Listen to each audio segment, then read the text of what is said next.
Selamat pagi para pembina olahraga di tanah air. Para pakar menyarankan bahwa jika ingin mencapai standarisasi elit atlet, ada banyak hal yang bisa digunakan sebagai parameter. Dua diantaranya adalah faktor fisik dan faktor skill. Meskipun fisikis dan mental, emosional itu menjadi bagian yang tidak terpisahkan. Seperti apa kondisi fisik jika sudah masuk kategori elit atlet yang berstandar? Tentu ada banyak komponen kondisi fisik yang bisa kita ukur.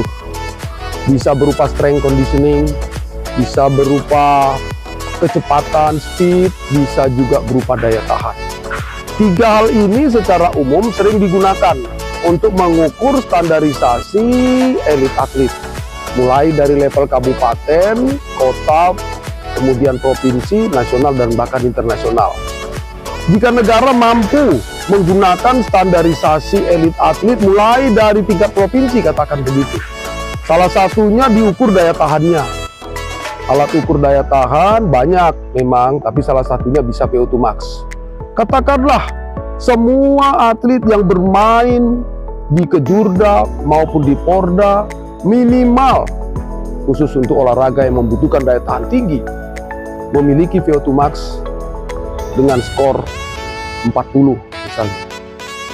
Tentu akan terlihat tidak mudah bagi atlet untuk mendapatkan VO2 max dengan nilai 40 itu. Itu butuh perjuangan, butuh latihan yang serius, butuh program latihan yang berpadu antara pengembangan teknik dan fisik itu menjadi satu. Latihan yang rutin, disiplin dalam berlatih menjadi kata kunci di dalamnya. Artinya tidak akan mudah untuk bisa mencapai elit atlet level provinsi.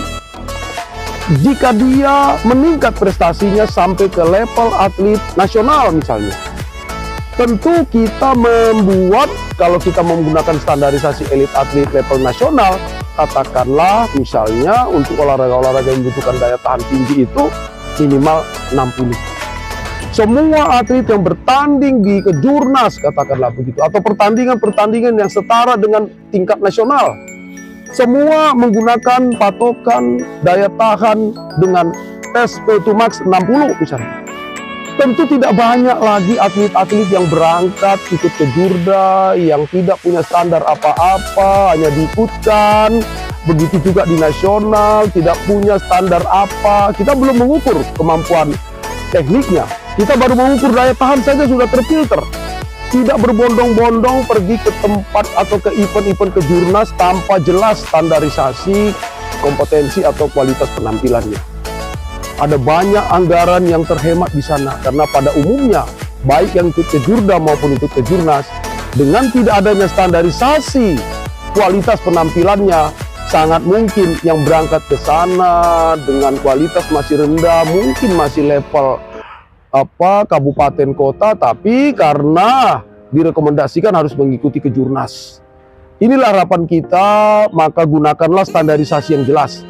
Apakah daya tahan misalnya kita gunakan untuk mengukur, untuk melakukan filterisasi siapa yang berangkat ke Jurda, siapa yang berangkat ke Jurnas, sehingga dengan cara itu kita akan memiliki berapa banyak peluang atlet Indonesia, elit atlet Indonesia yang bisa berbicara di level SEA Games, Asian Games, bahkan Olimpiade.